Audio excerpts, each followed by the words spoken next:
Hello everyone, welcome to learn to teach YouTube channel में आप सभी का बहुत बहुत स्वागत है। मैं हूं मोमिता पल। आज हम इस वीडियो में डिस्कस करने वाले हैं एनसीईआरटी से सोशल साइंस का जो क्लास 6 से द अर्थ और हैबिटेट यानी कि ज्योग्राफी पोर्शन से जो 5th चैप्टर है। तो 5th चैप्टर में हम आज पढ़ेंगे major domains of the earth. Major domains of the earth के बारे में आज इस वीडियो में डिस्कस करेंगे। डिस्कशन होगा जिस्ट एंड क्रिस्प वे में। अपकमिंग केवीएस एग्जामिनेशन की प्रिपरेशन के लिए एक सब्जेक्ट कंसर्न से पीजीटी, पीआरटी एंड टीजीटी तीनों सब्जेक्ट से देखिए, पीजीटी से आपको जो कमेंट रहेगा वो ज्योग्राफी के जितने भी आप स्टूडेंट्स हैं, तो ये वीडियो आपके लिए हेल्पफुल रहने वाला है। टीजीटी से जो सोशल साइंस में आप फिलअप करेंगे, तो आप हिस्ट्री से हो या फिर ज्योग्राफी से हो या फिर इकोनॉमिक्स से हो, आपके अगर कॉम्बिनेशन में ज्योग्राफी है तो आपको ये वीडियो जरूर एंड तक देखना चाहिए। और पीआरटी के लिए तो जरूर ये जो सब्जेक्ट कंसर्न से मेन क्वेश्चन आएगा यहाँ से, तो बहुत ही इंपॉर्टेंट वीडियो है। वीडियो को एंड तक जरूर देखिए। तो आज के ये वीडियो में हम डिस्कस करेंगे चैप्टर 5 के ऊपर हम डिस्कस करेंगे। प्रीवियस चैप्टर्स का जो ऑलरेडी डिस्कशन कर दिया गया है प्रीवियस वीडियो में, उसका लिंक आपको डिस्क्रिप्शन बॉक्स में नीचे तक स्क्रॉल डाउन करके जाएंगे तो प्रीवियस वीडियो का प्लेलिस्ट आपको मिल जाएगा। वहां से जाके सिक्वेंशियली आपको 1 by 1 चैप्टर का वीडियो वहां पे मिल जाएगा। तो अवेलेबल कर दिया गया है, वो भी फ्री ऑफ कॉस्ट में। तो हर एक वीडियो को जरूर आप देखें ताकि जिस्ट और किस में आपका जो एनसीईआरटी का जो रिवीजन वो हो जाए। तो आज हम पढ़ेंगे major domains of the earth. तो जो अर्थ है हमारा, उसका मेजर डोमेन क्या क्या होता है, इसके बारे में हम डिटेल में जानेंगे। तो प्रीवियस चैप्टर में हम जैसे पढ़े हैं, जैसे हमारा जो अर्थ एंड हैबिटेट का जो फर्स्ट चैप्टर था उसमें ही हम पढ़े हैं कि हमारा जो 8 प्लैनेट है ये सोलर सिस्टम में, तो उनमें से ओनली एक यानी कि ओनली अर्थ में जो हमारा जो लाइफ है वो सस्टेन कर सकता है। किस लिए? क्योंकि ये जो अर्थ है इसमें लैंड है, वाटर है एंड एयर प्रेजेंट रहता है। तो इसीलिए ये तीनों एलिमेंट को मिला के जो लाइफ को सस्टेन कर सके, ऐसा एक एटमॉस्फेयर यहाँ पे क्रिएट होता है। तो इसीलिए ओनली अर्थ में, only planet earth which has life. So the surface of the earth is a complex zone in which 3 main components of the environment meet, overlap and interact. यानी कि अर्थ का जो सरफेस होता है वो ऐसा एक कम्प्लेक्स जोन होता है। क्या होता है?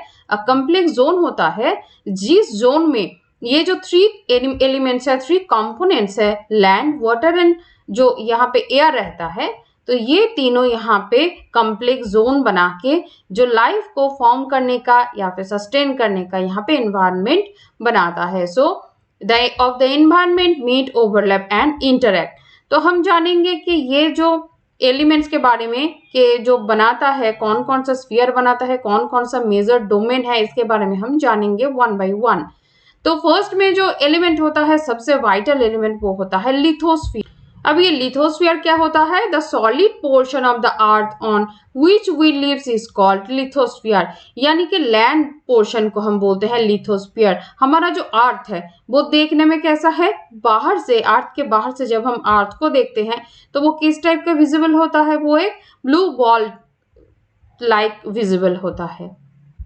तो जैसे कि आप इस स्क्रीन में जैसे देख पा रहे हैं कि ये जो अर्थ है हमारा, तो ये जब घूमता है और बाहर से, अर्थ के बाहर से आप कहीं से भी जाके स्पेस स्टेशन से या फिर मून में जाके अब अर्थ को देखते हैं तो ये एक ब्लू बॉल की तरह विजिबल होता है। तो ब्लू किस लिए दिखाई देता है ये अभी जानना बहुत ही जरूरी है कि अर्थ के सरफेस में जो वाटर पोर्शन रहता है उसको ब्लू कलर के लिए, वो इतना ज्यादा वाटर यहाँ पे रहता है अर्थ में, तो इसी के लिए जो रिफ्रैक्शन होता है, तो इसीलिए अर्थ को बाहर से ब्लू बॉल टाइप का विजिबल होता है। तो यहाँ पे जो अदर जो लैंड मास जो एरिया है, तो इसको कहा जाता है लिथोस्फीयर। तो जो वाटर कंटेंट ये जो एरिया होता है उसको हम ओशन बोलते हैं, और अदर जो पार्ट है जो लैंड मासेस है उसको हम बोलते हैं 1 part of lithosphere. So the solid portion of the earth on which we live is called the lithosphere. Next जानेंगे एटमॉस्फेयर किसको कहा जाता है। तो अर्थ का जो मेन फीचर्स है वो है, एक तो गया लिथोस्फीयर जो कि लैंड पोर्शन है। जैसे ये हमारा जो अर्थ है तो इसमें जो लैंड पोर्शन होता है यानी कि ये कंटिनेंट है, ये कंटिनेंट है, तो इसको कहा जाता है लिथोस्फीयर। और बाकी जो ब्लू कलर का जो ओशन विजिबल होता है उसको हम ओशन बोलते हैं। तो इसको और एक नाम से हाइड्रोस्फीयर भी कहा जाता है। डिटेल्स में जानेंगे इसके बारे में। और जो एयर है, जो लाइट एक ब्लैंकेट की तरह आर्थ के सराउंडिंग में जो कवर करके रहता है, जो एयर है जिसको हम देख नहीं पाते हैं बट जहां से हम ऑक्सीजन लेते हैं। पेड़ पौधे क्या लेते हैं, कार्बन डाइऑक्साइड लेता है, ऑक्सीजन लेता है, तो ये हम लेते हैं फ्रॉम एयर यानी कि एटमॉस्फेयर। कि जो गैसियस लेयर होता है, gaseous layer surrounded the earth, इसको कहा जाता है एटमॉस्फेयर। और हाइड्रोस्फीयर क्या है, जैसे आपको मैप में पहले ही दिखाए हैं कि जहां पे ऑक्सीजन, नाइट्रोजन, कार्बन डाइऑक्साइड और अदर गैसेस फाउंड, तो यहाँ पे एटमॉस्फेयर में हमें देखने को मिलता है।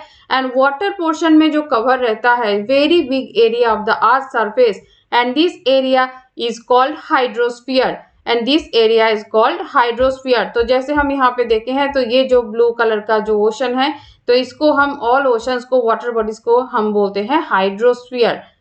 तो अभी नेक्स्ट में देखेंगे कि जो हाइड्रोस्फीयर है ये क्या क्या कंप्रोमाइज करता है। So the hydrosphere compromises water in all its forms, that is ice, water and water vapour. तो हाइड्रोस्फीयर में वाटर रिलेटेड जितने भी, यानी कि वाटर तो है ही, इसके साथ जो आइस होता है, जो बर्फीले जो क्षेत्र होता है, जो पानी जो जमा हुआ होता है, उसको हम आइस बोलते हैं। तो ice, water and water vapour, ये सब कुछ इंक्लूडेड होता है। नेक्स्ट हम जानेंगे about the biosphere. So the biosphere is the narrow zone where we find land, water and air together. Biosphere यानी कि किस तरह का जोन है, एक कम्प्लेक्स जोन है जहां पे हम देख पाते हैं क्या, जो लैंड, वाटर एंड एयर ये टुगेदर हम देख पाते हैं, इसीलिए which contains all forms of life, यानी कि बायोस्फीयर जो है वहीं पे मेनली क्या होता है, हर जो एक प्राण का संचार होता है बायोस्फीयर में, क्योंकि बायोस्फीयर होता है सब कुछ मिला के एक कम्प्लेक्स जो जोन होता है, जो कि लैंड होता है, वाटर होता है, एयर टुगेदर जो फॉर्म करता है वो होता है बायोस्फीयर। यहाँ पे वर्ड जो ओरिजिन है ये भी देख लेंगे, बहुत ही इंपॉर्टेंट है, इसको आप मिस मत कीजिएगा। In the Greek language, lithos means stones, atmos means vapor and hudor means water। यानी कि जहां से लिथोस्फीयर आया है, एटमोस्फियर आया है एंड हाइड्रोस्फीयर। तो लिथोस का मीनिंग क्या है, स्टोन है, लिथोस का मीनिंग है स्टोन्स। एटमोस का मीनिंग है वेपर, एटमोस का मीनिंग क्या होता है, वेपर। एंड हुडोर यानी कि जो हाइड्रोस्फीयर जहां से आया है ये नेम, तो हुडोर का मीनिंग क्या होता है, वाटर। एंड बायोस का मीनिंग होता है लाइफ। तो ये ग्रीक वर्ड है, एक एक ग्रीक वर्ड है, lithos, atmos, vapour and hudor and जो बायोस, ये this all are Greek words. तो अभी हम जानेंगे लिथोस्फीयर के बारे में। तो लिथोस्फीयर होता है solid portion of the earth is called lithosphere. It compromises the rocks of the earth crust and then thin layers of soil that contains nutrient element which sustain organisms। Soil में क्या होता है, nutrient element होता है, जहां से पेड़ पौधे क्या करते हैं, ये जो सस्टेन करते हैं, ये जो ऑर्गेनिज्म होता है सॉइल में, ये सब सस्टेन करके जो प्लांट होता है ये पूरा प्रजाति फॉर्म होता है। So there are two main divisions of the earth surface. Earth surface को सो मेनली टू सरफेस में डिवाइड किया जाता है, टू डिवीजन में बांटा जाता है। जो एक लार्ज जो लैंड मासेस, इसको कहा जाता है कंटिनेंट्स। सो यहाँ पे जैसे अब इमेज में देख रहे हैं, ये जो लार्ज जो लैंड मासेस है इसको कहा जाता है कंटिनेंट्स। जैसे एशिया एक कंटिनेंट है, Africa, North America, South America, Antarctica. तो these are land masses and जो यहाँ पे continents and the huge water bodies are called ocean basins. तो जो ह्यूज वाटर बॉडीज विजिबल होता है तो इसको हम बोलते हैं ओशन बेसिन्स। जैसे Atlantic ocean, southern ocean, Pacific ocean, Indian ocean. तो हम इसके बारे में डिटेल्स में अभी जानेंगे थोड़ी देर में। तो ये इसको कहा जाता है ocean basin. So all the oceans of the world are connected with one another. So ये बहुत ही एक इम्पॉर्टेंट लाइन है जिसको बहुत ही अच्छे से गौर से समझिए। All the oceans of the world are connected with one another. All जो ओशन है हमारे वर्ल्ड का वो कनेक्टेड है एक के साथ एक, यानी कि these all oceans are connected. ये जैसे हम 3D ग्लोब को फ्लैट करके यहाँ पे मैप जैसे ड्रॉ किए हैं, तो इसीलिए ऐसा दिखाई दे रहा है कि ये नॉर्थ अमेरिका का ये जो सी एरिया है और इस साइड में एशिया का इस साइड में जो सी एरिया है, दीज आर डिफरेंट। बट ऐसा नहीं है, ये भी पैसिफिक ओशन है और ये भी पैसिफिक ओशन है। जैसे कि आप ग्लोब में जैसे देख पा रहे हैं यहाँ पे, 1 मिनट, स्क्रीन का कुछ प्रॉब्लम हो रहा है। हाँ, अब देखिए तो ये कैसे है, ऑल टुगेदर कनेक्टेड है, जैसे हर एक ओशन एक दूसरे ओशन से कनेक्टेड है विथ ईच अदर। तो ये तो जैसे दिखाई दे रहा है कि एक ओशन के साथ दूसरा ओशन जो है वो कनेक्टेड है, बट एक क्वेश्चन यहाँ पे किया गया है कि are the land masses connected with one another. तो इसका क्वेश्चन का सॉल्व भी हम करेंगे कि हाँ डेफिनेटली इसका जो आंसर है ये बिग यस है कि land masses are also connected with one another. अभी हम देखेंगे कि ये कैसे सही हो गया, ये तो नॉर्थ अमेरिका है और ये तो अफ्रीका है, यूरोप है, these are separate continents, but ऐसा नहीं है। अंदर में जो हम देख पा रहे हैं और जो अंदर में एक्चुअल है वो डिफरेंट है, क्योंकि यहाँ पे जो ये दोनों ही मीन्स लैंड मासेस है, इसके नीचे भी लैंड है, ऐसा नहीं है कि ओशन के नीचे कुछ नहीं है, ओशन के नीचे भी लैंड है, डिफरेंट डेप्थ में डिफरेंट लैंड यहाँ पे पैटर्न यहाँ पे फॉर्म होता है। हम देख नहीं पाते हैं, जैसे हमारा जो हम एग्जाम्पल लेके समझेंगे कि जैसे हमारा पॉन्ड होता है तो उसके नीचे क्या मिट्टी नहीं होता है, उसके नीचे क्या लैंड नहीं होता है, एक एरिया के दूसरे एरिया लैंड एरिया के साथ कनेक्टेड नहीं रहता है ना। वैसे ही सेम ओशन है, तो ओशन साइज में बिगर होता है, बट ये क्या होता है, इंटरनली कनेक्टेड होता है एक दूसरे के बीच में। So continuous those continuous are connected with each other. तो यहाँ पे जो क्वेश्चन दिया गया है, are the land masses connected with one another, तो definitely they are connected with one another and the level of sea water remains the same everywhere. तो इसीलिए जो लेवल ऑफ वाटर है वो वर्ल्ड वाइड क्या है, सेम है, sea water remains the same everywhere.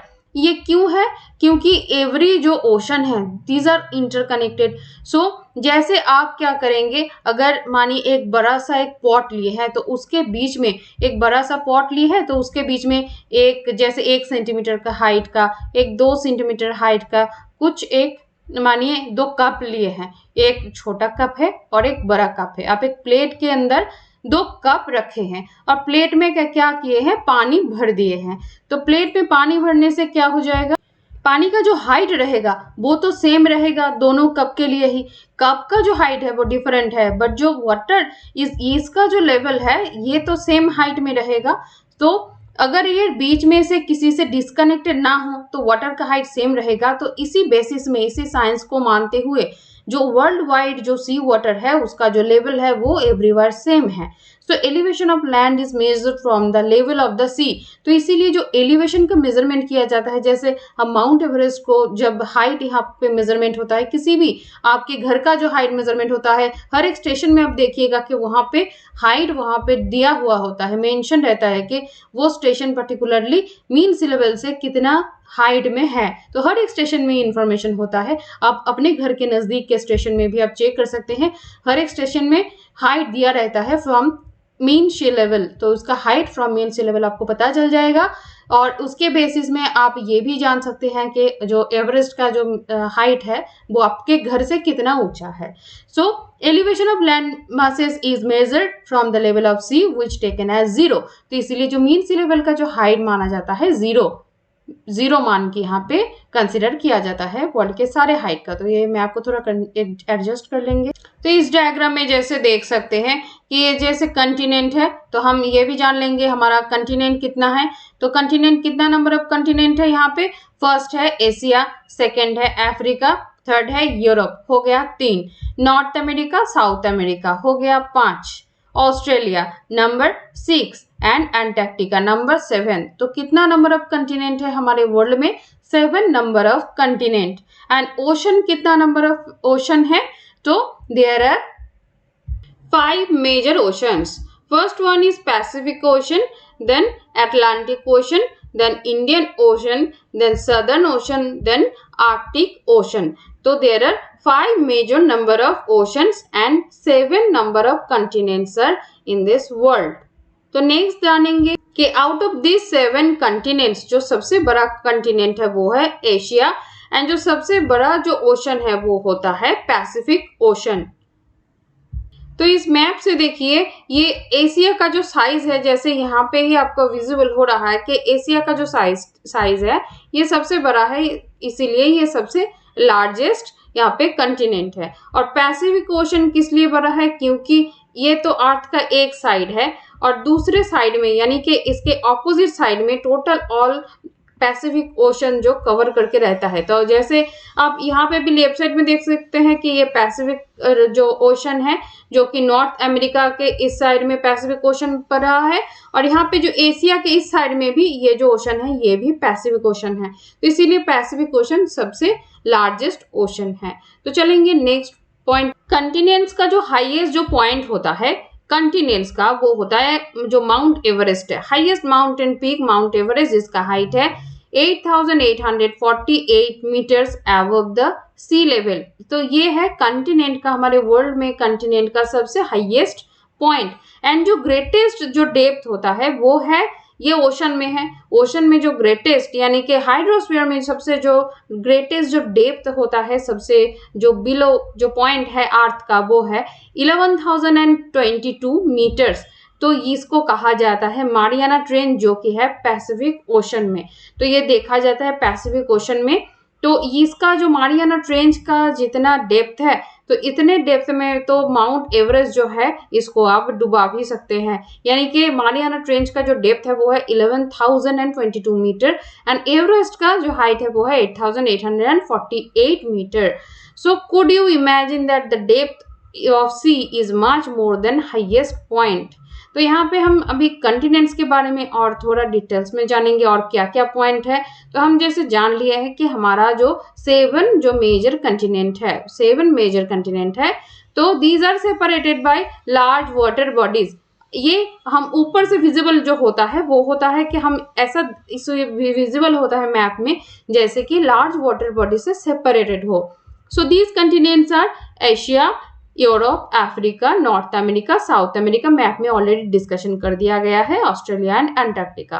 तो यहाँ पे मैप में हम ऑलरेडी देख लिए हैं। तो यहाँ पे बोला गया है नेक्स्ट में कि and notice that the greater part of the land mass lies in the northern hemisphere. तो नॉर्दर्न हेमिस्फीयर में क्या होता है, जो मैक्सिमम जो ये जो लैंड मासेस है ये नॉर्दर्न हेमिस्फीयर में ज्यादा विजिबल होता है।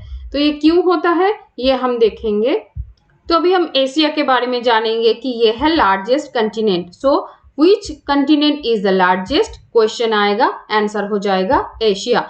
तो यहाँ पे ऐसे डायरेक्ट क्वेश्चन आने का चांसेस बहुत ही कम है। केवीएस बहुत ही इंपॉर्टेंट एग्जामिनेशन है। तो यहाँ पे इस तरह से आपको दिया जाएगा कि सीक्वेंस बनाना है आपको। तो आपको पूरा पता होना चाहिए कि कौन सा कंटिनेंट कौन से कंटिनेंट से छोटा है, यानी कि आपको एरिया वाइज पता होना चाहिए। तो आपको सीक्वेंस में दिया जाएगा कि आप अरेंज कीजिए असेंडिंग में या फिर डिसेंडिंग में। So it covers about 1/3 of the total land of the earth. So the continent lies in the eastern hemisphere. तो एशिया जो ये जो कंटिनेंट है ईस्टर्न हेमिस्फीयर में बिलोंग करता है। So the Tropic of Cancer passes through this continent. तो इसके प्रीवियस क्लासेस में हम ट्रॉपिक ऑफ कैंसर के बारे में ऑलरेडी डिस्कस किए हैं कि 23.5 डिग्री जो नॉर्दर्न हेमिस्फीयर में ट्रॉपिक ऑफ कैंसर जो कैंसर का यहाँ पे आप देख सकते हैं कि ये है एशिया कंटिनेंट। तो ये है 23.5 डिग्री नॉर्थ लैटिट्यूड। ये नॉर्थ लैटिट्यूड है। तो ये नॉर्थ लैटिट्यूड में क्या आता है, ट्रॉपिक ऑफ कैंसर। तो यहाँ पे जैसे मेंशन है ट्रॉपिक ऑफ कैंसर। तो ये नॉर्दर्न हेमिस्फीयर में ही जैसे यहाँ पे बताया गया है कि maximum land masses continents are visible in northern hemisphere and Asia is separated from Europe by Ural mountains on the west. तो फिगर में हम देखेंगे कि यहाँ पे देखिए, यहाँ पे है यूरल माउंटेन, यहाँ पे है यूरोप और इसमें है एशिया। तो राइट साइड में एशिया, लेफ्ट साइड में यूरोप। तो जो डिवाइड करता है जो यहाँ पे नेचुरल जो बाउंड्री है वो है यूरल माउंटेन है यहाँ पे। सो क्वेश्चन में आए तो यूरोप एंड एशिया के बीच में कौन सा माउंटेन यहाँ पे बाउंड्री क्रिएट करता है, तो आंसर हो जाएगा यूरल माउंटेन। तो नेक्स्ट पॉइंट में चलेंगे कि यहाँ पे जो the combined land masses of Europe and Asia is called the Eurasia. So Europe and Asia को मिला के फॉर्म करता है यूरेशिया। तो ये भी एक बहुत ही इंपॉर्टेंट पॉइंट है। तो ये 2022 का जो अपडेटेड एनसीईआरटी का बुक है यहाँ से हम पढ़ रहे हैं। So the combined land masses of Europe and Asia is called the Eurasia. So land masses of Europe and Asia Europe and Asia, तो इसको कंबाइनली कहा जाता है यूरेशिया। नेक्स्ट देखेंगे यूरोप के बारे में, is much smaller than Asia, Asia से बहुत ही स्मॉलर है जो यूरोप कंट्री है। So the continent lies to the west of Asia, the Arctic Circle passes through it, it is bound by water bodies and 3 sides, look at the map of the world and locate it. तो यहाँ पे बोला गया है कि Europe जो country है तो इसके ऊपर से कौन सा यहाँ पे लाइन गया है, कौन सा लैटिट्यूड गया है, 60 डिग्री एन। तो जो 66.5 डिग्री नॉर्थ लैटिट्यूड जो कि होता है आर्कटिक सर्कल, तो ये यूरोप कंट्री के ऊपर से गया है। और ये जो कंट्री है तो इसमें 2 पॉइंट है, एक तो 66 डिग्री नॉर्थ जो लैटिट्यूड है जिसको कहा जाता है आर्कटिक सर्कल, वो यूरोप कंट्री के ऊपर से गया है। और इसका जो तीनों साइड है, ऊपर north side, west side and नीचे का साइड मेडिटेरेनियन सी, ये तीनों साइड में ओशन से या जो वाटर बॉडी से घिरा हुआ है। और एक साइड में ये लैंड पोर्शन से एशिया के साथ कनेक्टेड है जो कि थ्रू यूरल माउंटेन। तो ये 3 साइड में क्या कनेक्टेड है, क्या है, ओशंस है, सो वाटर बॉडीज है। तो नेक्स्ट हम देखेंगे कि अफ्रीका के बारे में। अफ्रीका क्या है, is the second largest continent after Asia. Asia के बाद जो सबसे जो बिगेस्ट यहाँ पे कॉन्टिनेंट आता है आफ्टर एशिया, तो ये हो जाता है अफ्रीका, जो कि सेकेंड लार्जेस्ट ये कॉन्टिनेंट है। और एक इम्पॉर्टेंट पॉइंट है कि 0 डिग्री जो यहाँ पे इक्वेटर जो लाइन है, इक्वेटर का जो लैटिट्यूड होता है 0 डिग्री लैटिट्यूड, ये नॉर्थ भी नहीं होता है, साउथ भी नहीं होता है, 0 डिग्री। तो ये जो लाइन थ्रू अफ्रीका ये क्रॉस होता है। तो हम जब किसी कंटिनेंट के बारे में जानेंगे तो पहले वो कहाँ पे लोकेटेड है, कौन से लैटिट्यूड पे लोकेटेड है, ये जानना बहुत ही ज़रूरी है, क्योंकि इसके ऊपर वो डिपेंड करता है उस कंट्री का जो नेचुरल वेजिटेशन क्या होगा, उसका जो क्लाइमेट क्या होगा, तो इसके ऊपर पूरा इफेक्ट पड़ता है। सो पहले तो उसका जो क्या साइज है वो जान लेना बहुत ही इंपॉर्टेंट है। कौन सा जो लाइन है, यानी कि उसका जो अक्षांश द्रव्यमांश यानी कि जो लैटिट्यूड लॉन्गिट्यूड है उसके बारे में पता होना जरूरी होता है। इसके बाद हम जानेंगे कौन से हेमिस्फीयर में है। तो अफ्रीका का जो मोस्ट ऑफ द जो पार्ट पड़ता है वो पड़ता है नॉर्दर्न हेमिस्फीयर में। तो ये जो साउदर्न हेमिस्फीयर में जो पार्ट पड़ता है, इससे जो बिगर एरिया होता है वो नॉर्दर्न हेमिस्फीयर में आता है अफ्रीका का। नेक्स्ट तो यहाँ पे large part of Africa lies in northern hemisphere, तो यहाँ पे फिगर में ऑलरेडी दिखाया गया है। सो ये एक ऐसा ओनली कंटिनेंट है through which the Tropic of Cancer यहाँ पे जाता है, the equator and the Tropic of Capricorn passes. तो अफ्रीका एक ऐसा एक कंट्री है, कॉन्टिनेंट है, जिसके ऊपर से ट्रॉपिक ऑफ कैंसर जाता है, इक्वेटर जाता है, ट्रॉपिक ऑफ कैप्रिकन जाता है। तो यहाँ से क्वेश्चन तो बनने का बहुत ही चांसेस है कि कौन सा ऐसा कंट्री है जिसके ऊपर से ट्रॉपिक ऑफ कैंसर भी जाता है, इक्वेटर भी जाता है एंड ट्रॉपिक ऑफ कैप्रिकन भी जाता है। तो आंसर क्या हो जाएगा, अफ्रीका कंटिनेंट के ऊपर से ये तीनों जो रेखा है, लाइन है, ये तीनों लैटिट्यूड जाता है। नेक्स्ट हम पढ़ेंगे अबाउट सहारा डेजर्ट, जो अफ्रीका का मेन जो सबसे इंपॉर्टेंट जो फीचर यहाँ पे दिखाई देता है फिजिकल फीचर में, वो होता है सहारा डेजर्ट, जो कि है वर्ल्ड्स लार्जेस्ट हॉट डेजर्ट। तो आपको आंसर मिल गया कि वर्ल्ड का जो लार्जेस्ट जो हॉट डेजर्ट है वो क्या है, सहारा डेजर्ट है। कहाँ पे सिचुएटेड है, in Africa. So the continent is bound on all sides by oceans and seas. ये जो कंटिनेंट है अफ्रीका, तो चारों तरफ जो है ओशन एंड सीज ये कनेक्टेड रखता है।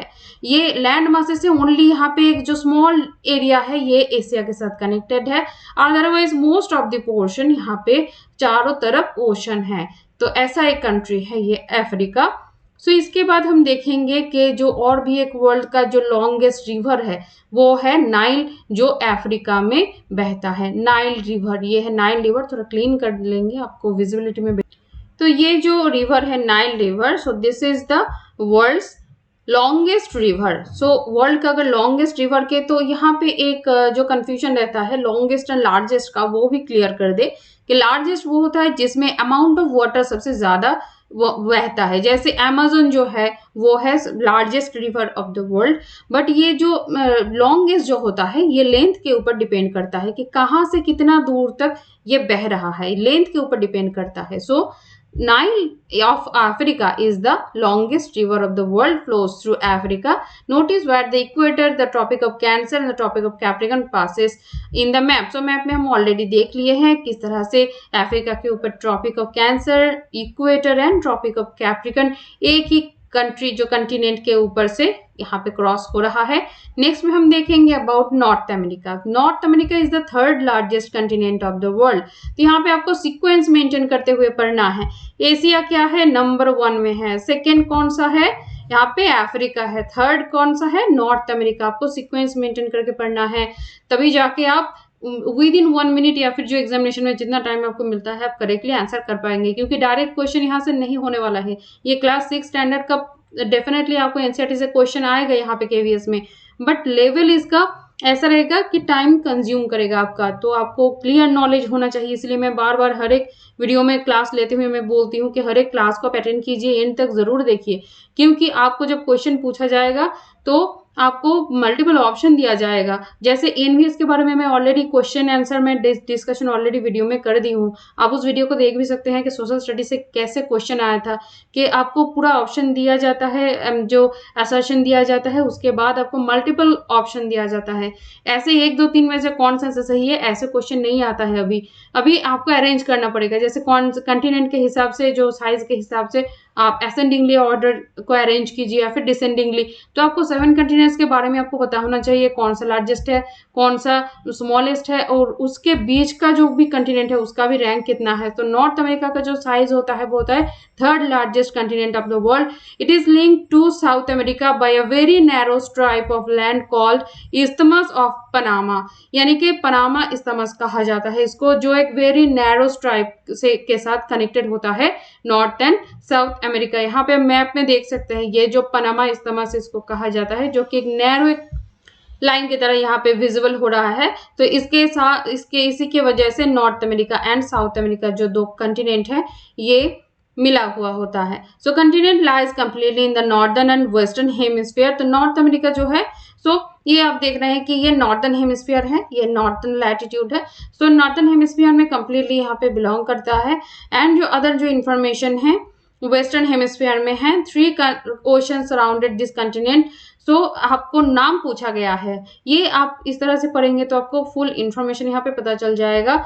आपको दोबारा से एमसीक्यू करने का जरूरत नहीं पड़ेगा। यहाँ पे आपका पहले जो है कंसेप्ट क्लियर होना चाहिए। तो बोला है कि तीनों तरफ में ओशन है। तो देखिए लेफ्ट साइड में कौन सा ओशन है, लेफ्ट साइड यानी कि मैप का वेस्ट साइड में कौन सा ओशन है, पैसिफिक ओशन है। ईस्ट साइड में कौन सा ओशन है, अटलांटिक ओशन है। एंड ऊपर में नॉर्थ साइड में कौन सा ओशन है, आर्कटिक ओशन है। सो तीनों साइड इसका जो है ओशन से घिरा हुआ है। नेक्स्ट में हम चलेंगे, नेक्स्ट इंफॉर्मेशन जान लेंगे अबाउट साउथ अमेरिका के बारे में हम जानेंगे। Lies mostly southern hemisphere. तो साउथ अमेरिका जो है ये साउदर्न हेमिस्फीयर में बिलोंग करता है। ये आप देख रहे हैं, ये जो इक्वेटर है, इक्वेटर के नीचे हो जाता है साउदर्न हेमिस्फीयर। तो साउदर्न हेमिस्फीयर में बिलोंग करता है साउथ अमेरिका। तो यहाँ पे जो सबसे इंपॉर्टेंट फीचर्स हम मैप से ही देख रहे हैं कि एंडीज माउंटेन। क्या है ये एंडीज माउंटेन, ये इतना जो लंबा है, ये यहाँ से लेके यहाँ तक इसका जो लंबाई है, देखिए इक्वेटर भी क्रॉस करता है, ट्रॉपिक ऑफ कैप्रिकन भी क्रॉस करता है। ये बहुत ही लंबा एक क्या है, माउंटेन रेंज है एंडीज। तो क्या है, किस लिए फेमस है जानेंगे। तो देखिए यहाँ पे कि ये जो माउंटेन रेंज है ये वर्ल्ड का क्या है, वर्ल्ड्स लॉन्गेस्ट माउंटेन रेंज। तो इसको हाईलाइट करते हुए पढ़ेंगे कि ये वर्ल्ड का लॉन्गेस्ट माउंटेन रेंज है, runs through its length from north to south. And जो और भी प्रीवियस डिस्कस हम किए हैं कि South America has the world's largest river the Amazon. Amazon को लार्जेस्ट रिवर कहा जाता है वर्ल्ड का। क्यों, क्योंकि ये सबसे ज्यादा अमाउंट में जो वाटर है ये बहता है थ्रू अमेज़न। तो यहाँ पे जैसे देखिए और एक चीज यहाँ पे क्लियर किया गया है, यहाँ पे स्ट्रेट किसको कहा जाता है, इसको भी आप नजरअंदाज मत कीजिएगा। इस्थमस एंड स्ट्रेट के बारे में आपको डिफरेंस पता होना चाहिए। इस्थमस किसको कहा जाता है, a narrow stripe of land. ये इसको मेन ये जो है हाईलाइट करते हुए पढ़िए, कभी आप जिंदगी में नहीं भूलिएगा, क्योंकि ये होता है narrow stripe of land joining 2 land masses. जब आप लैंड ज्वाइन करता है 2 लैंड मासेस को तो इसको कहा जाता है इस्थमस। एंड स्ट्रेट किसको कहा जाता है, स्ट्रेट होता है is a narrow passage of water.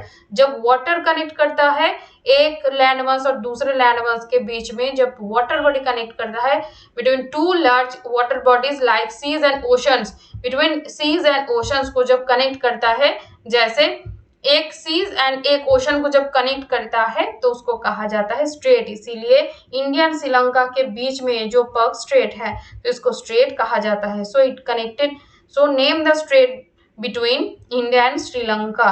And isthmus किसको कहा जाता है? Narrow stripe of land joining two land masses. तो एग्जाम्पल क्या हो जाएगा? North America and south America को कनेक्ट करता है एक इस्थमस, और स्ट्रेट का एग्जाम्पल हो जाएगा इंडिया एंड श्रीलंका को कनेक्ट करता है पर्क स्ट्रेट।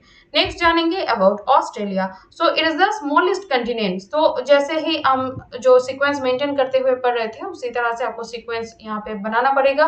ये स्मॉलेस्ट है तो इसका जो नंबर आ जाएगा, इसका नंबर आ जाएगा 7। तो हमें ऑलरेडी मिल गया है 1 2 3, ये हो गया 7। So is the smallest continent that lies entirely in the southern hemisphere. So it is surrounded on all sides by the oceans and seas. So ये चारों तरफ से oceans and seas से घिरा हुआ होता है।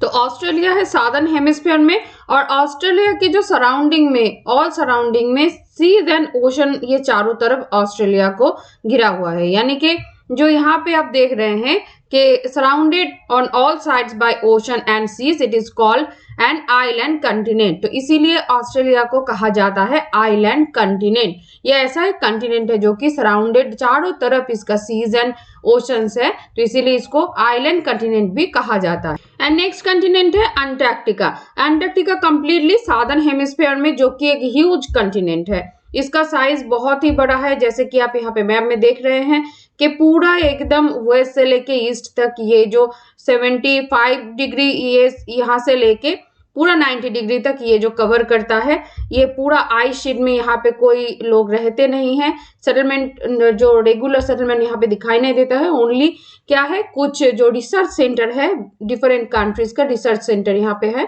तो ओनली अंटार्कटिका में जब समर सीजन चलता है तब रिसर्च के पर्पस में साइंटिस्ट जो है वो जाते हैं, रिसर्च करते हैं। फिर विंटर सीजन में और कोई नहीं जाता है, परमानेंट सेटलमेंट यहाँ पे नहीं है। So it's a huge continent. The South Pole lies almost at the centre of this continent. जो साउथ पोल का जो मिडल पॉइंट होता है, यानी कि जो 90 डिग्री होता है, तो इसके नियर अबाउट मिडल में यहाँ पे 90 डिग्री हमारा जो नॉर्थ पोल है, सॉरी साउथ पोल है, तो यहाँ पे सिचुएटेड होता है।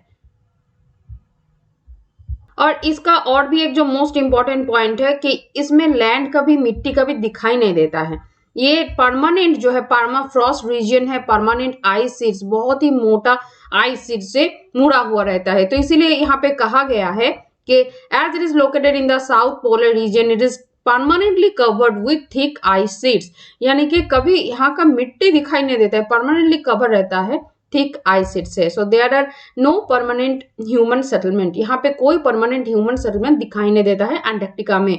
Many countries of research station in Antarctica, जैसे हमारे इंडिया से जो 2 रिसर्च स्टेशन है यहाँ पे, एक है मैत्री, एक है दक्षिण गंगोत्री। सो यहाँ पे अगर क्वेश्चन में आए कि इंडिया से जो रिसर्च सेंटर है उसका नाम क्या क्या है, तो इंडिया से जो रिसर्च सेंटर है यहाँ पे अंटार्कटिका में, तो एक है मैत्री एंड और एक है दक्षिण गंगोत्री। तो नेक्स्ट हम जानेंगे, ये हो गया हमारा कंटिनेंट्स के बारे में कंप्लीट इंफॉर्मेशन। अभी हम जानेंगे अबाउट हाइड्रोस्फीयर। तो हाइड्रोस्फीयर क्या होता है? जैसे हाइड्रो, ये इसका जो ये ग्रीक वर्ड है हाइड्रो, इसका जो मीनिंग होता है वो होता है वाटर। यानी कि जो वर्ल्ड में हमारा जितने भी वाटर बॉडीज है तो ये आता है अंडर हाइड्रोस्फीयर।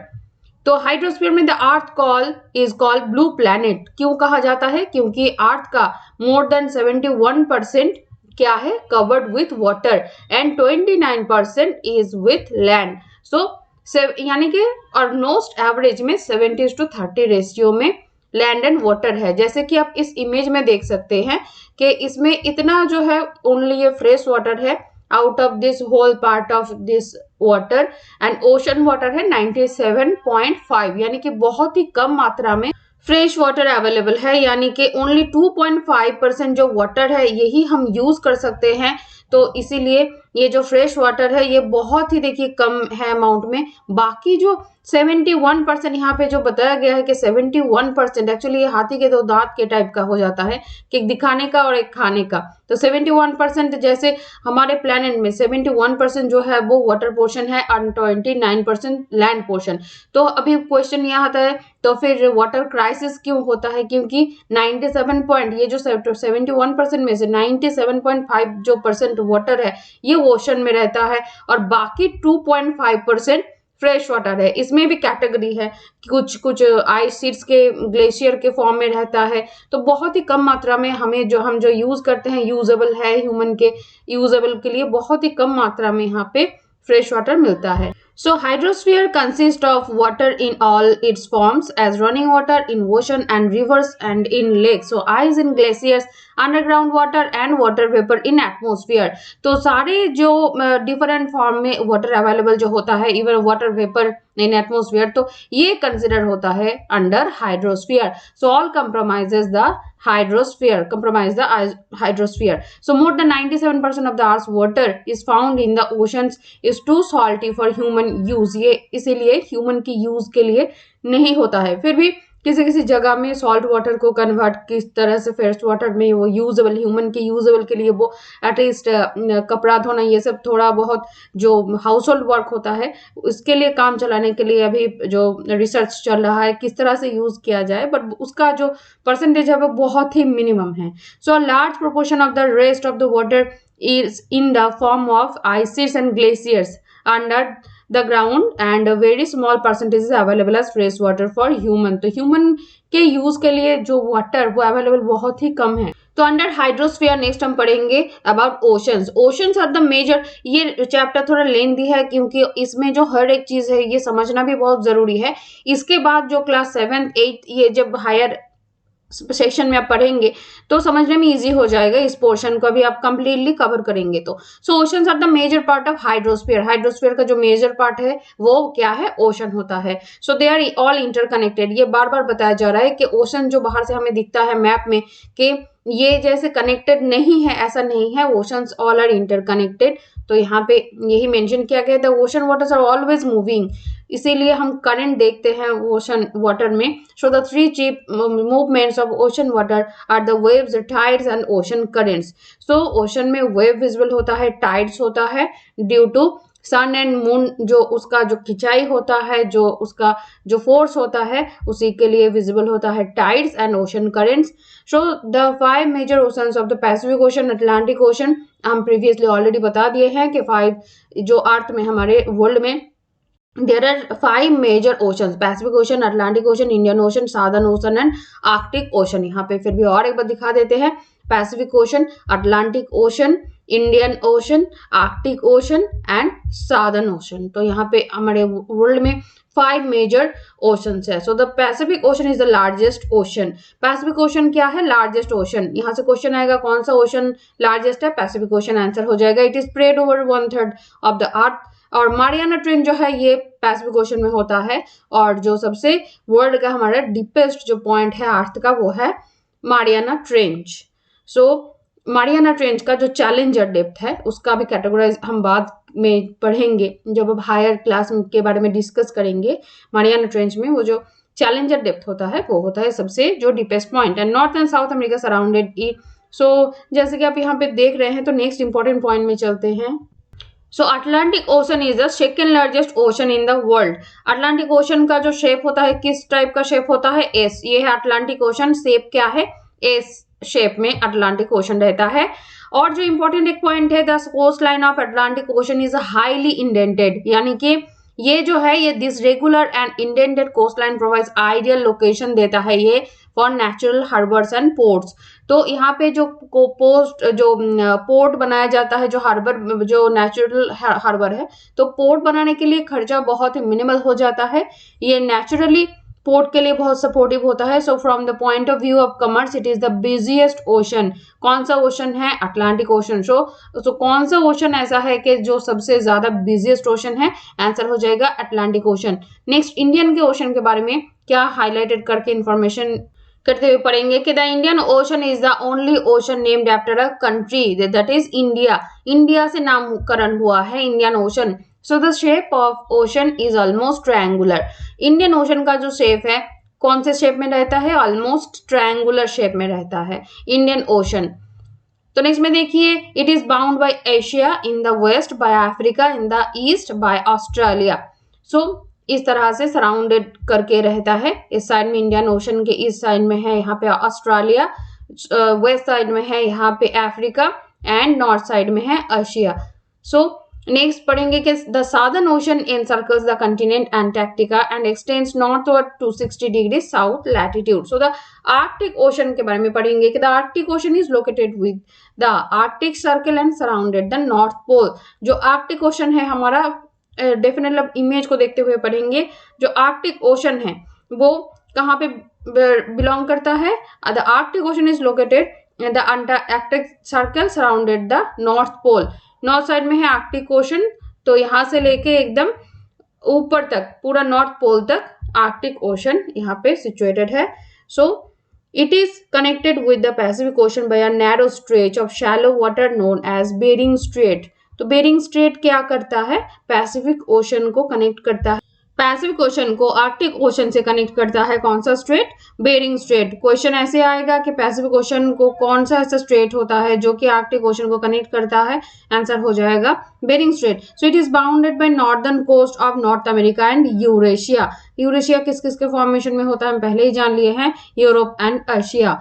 सो नेक्स्ट पढ़ेंगे अबाउट एटमोस्फियर। तो हमारा बायोस्फीयर ऑलरेडी यहाँ पे हम कवर किए, कंटिनेंट्स हो गया, ओशन हो गया। अभी जानेंगे अबाउट एटमोस्फियर। जो अर्थ के सराउंडेड में जो एक गैस का जो लेयर होता है इसको कहा जाता है एटमोस्फियर। एटमोस्फियर हम देख नहीं पाते हैं, बट जहां से हम एयर को फील करते हैं, जिस तरह से हर एक चीज जब कुछ उड़ता है कुछ, तो इसके लिए हम प्रूफ पाते हैं, जहां से हम ऑक्सीजन कलेक्ट करते हैं, तो इसके लिए हम जान पाते हैं कि ऐसा कुछ है जो हवा है, तो इसको कहा जाता है एटमोस्फियर। जो एक थीन ब्लैंकेट की तरह एयर जो है वो integral and important aspect of the planet. It provides us with the air we breathe and protects us from the harmful effects of sun rays।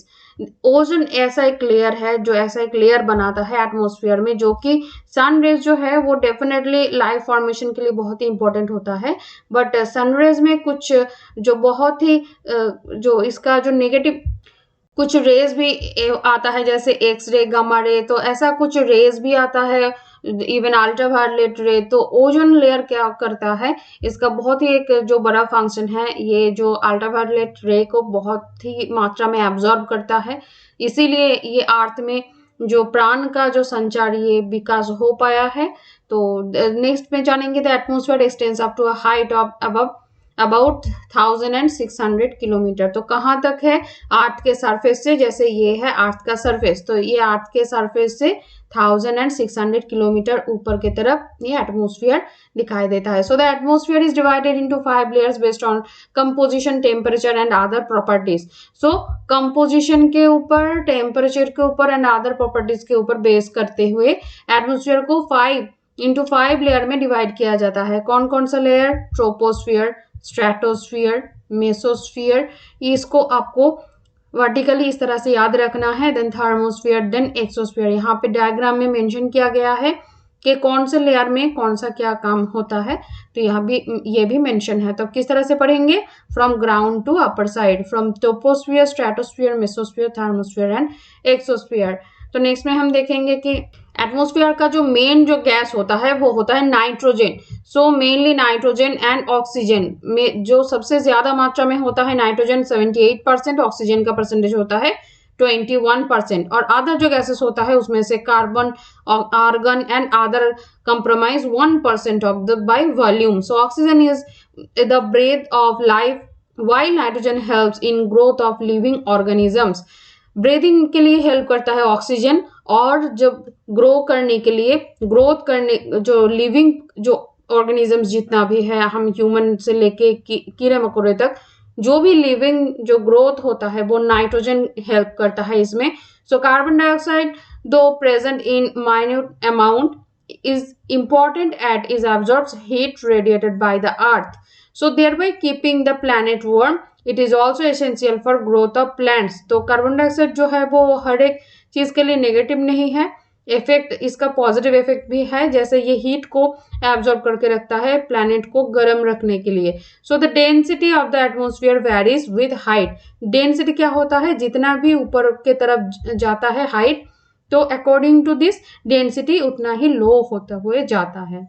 इसीलिए एटमॉस्फेयर का जो हाईएस्ट डेंसिटी होता है वो होता है सी लेवल में, और जब माउंटेन एरिया में हम जाते हैं तो वहां पे बहुत ही कम मात्रा में जो एयर का जो एलिमेंट्स होता है वो कम हो जाता है, तो it decreases rapidly as we go up.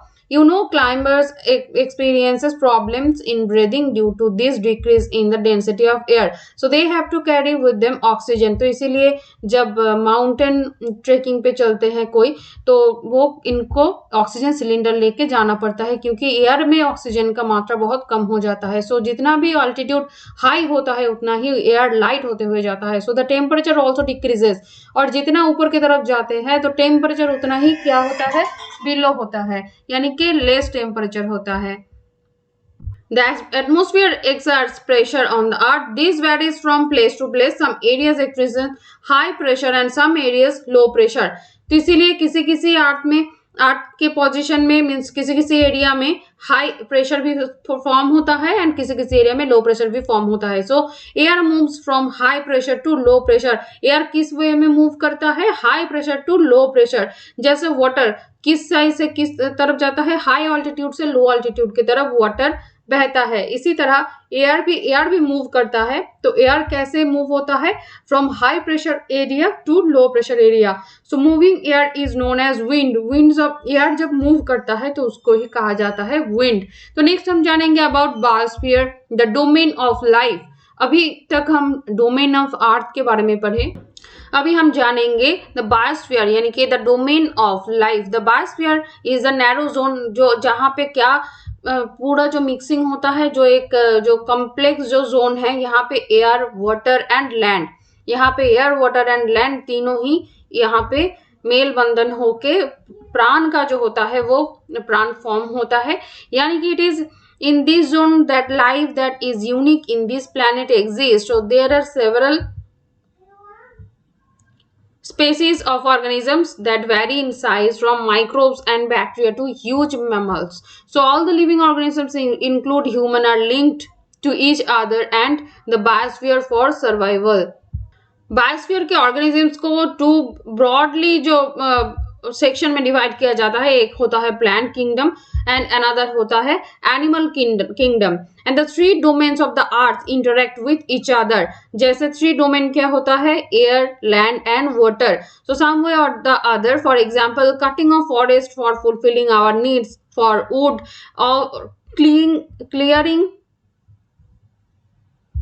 Land for agriculture may lead to first removal of soil from slopes. यानी कि यहाँ पे ये समझाया जा रहा है कि ये तीनों का जो मेल बंधन प्रॉपर वे में होता है, यानी कि प्रॉपरली जब वाटर अपने आप जो बहता है एंड जो सॉइल इसके इरोशन नहीं होता है, नॉर्मली इसके ऊपर जो वेजिटेशन ये जब ग्रो होता है तो ये जाके एक बैलेंस्ड वे में रहता है।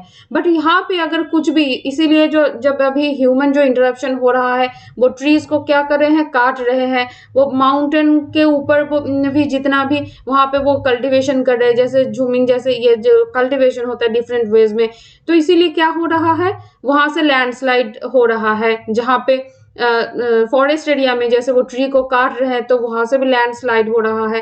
तो इसीलिए सब कुछ एक बैलेंस वे में रहेगा, तब जाके जब हाइड्रोस्फीयर, एटमॉस्फेयर एंड लिथोस्फीयर ये मेल बंधन में प्रॉपर वे में जब बैलेंस्ड वे में चलता है तो सब कुछ सही रहता है। इसी में कुछ भी चीज में अगर ह्यूमन का इंटरप्शन हो, कुछ हार्मफुल कुछ ह्यूमन बींग्स करे तो बहुत ही प्रॉब्लम क्रिएट होता है। जैसे हम जब ज्यादा से ज्यादा फ्रेश वाटर पाने के लिए क्या करते हैं, जो हम जो पंप करके अंडर वाटर को जब बाहर निकाल के हम यूज करते हैं तो क्या होता है, अंदर में आर्सेनिक जैसे जो पोल्यूशन होता है। तो ऐसे ही अगर प्रॉपर वे में सब कुछ मेंटेन रहेगा तो सब कुछ सही रहेगा। अगर कुछ भी यहाँ पे प्रॉब्लम होता है तो बहुत ही जैसे डिजास्टर हो जाता है, इसीलिए मैन मेड डिजास्टर भी इसको कहा जाता है। कुछ कुछ हो जाता है कि नेचुरल कैलामिटीज, वो दीज आर डिफरेंट, जैसे अर्थक्वेक, जैसे सुनामी होता है ये प्लेट टेक्टोनिक के लिए, तो these are normally happening, so they are normally happening, so it is natural all calamities. So जैसे अर्थक्वेक ये नेचुरल कैलामिटीज में आता है, जैसे सुनामी ये भी नेचुरल कैलामिटीज में आता है, लैंडस्लाइड ये भी नेचुरल कैलामिटीज, बट इसमें भी ह्यूमन इंटरप्शन हो सकता है। अगर ज्यादा से ज्यादा डिफोरेस्टेशन हो तो लैंडस्लाइड होने का बहुत ही चांसेस रहता है। तो जैसे यहाँ पे सुनामी के लिए बोला गया है कि एज एन एग्जाम्पल यहाँ पे जो लास्ट जो सुनामी हुआ था अंडमान निकोबार आइलैंड, हमारे जो इफेक्ट हुआ था वहाँ पे।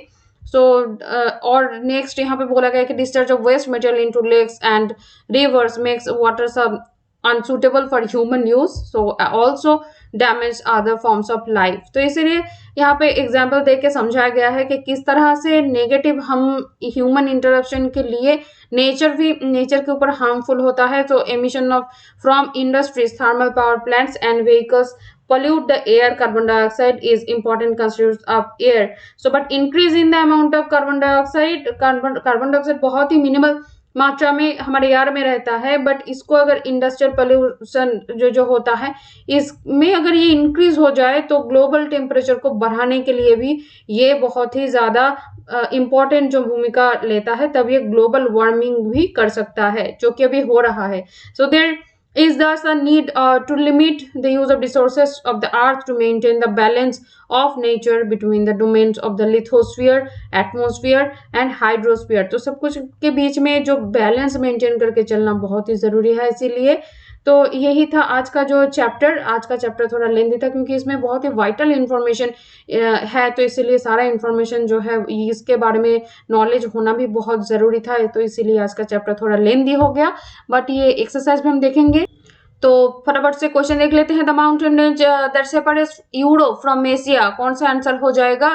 यूरल्स। नेक्स्ट क्वेश्चन में क्या है? The continents of North America is linked to South America, कौन सा यहाँ पे स्ट्रेट ज्वाइन करता है, या फिर एक कैनल ज्वाइन करता है, या फिर इस्थमस? तो करेक्ट आंसर हो जाएगा इस्थमस। जैसे हम इमेज में भी देख लेंगे कि नॉर्थ अमेरिका जो है एंड साउथ अमेरिका जो है इसको कौन ज्वाइन करता है? एक इस्थमस ज्वाइन करता है। इंडिया एंड श्रीलंका को कौन ज्वाइन करता है?